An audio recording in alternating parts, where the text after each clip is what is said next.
3 boda smo osvojili, 3 boda ostaju u ravnima.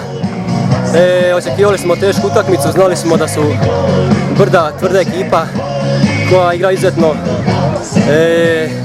obrambeni nogomet.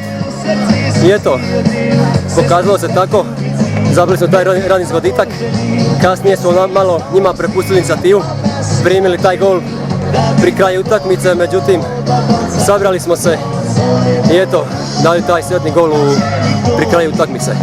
Tako da eto, 3 pobjede u nizu, zadovoljni smo, idemo dalje.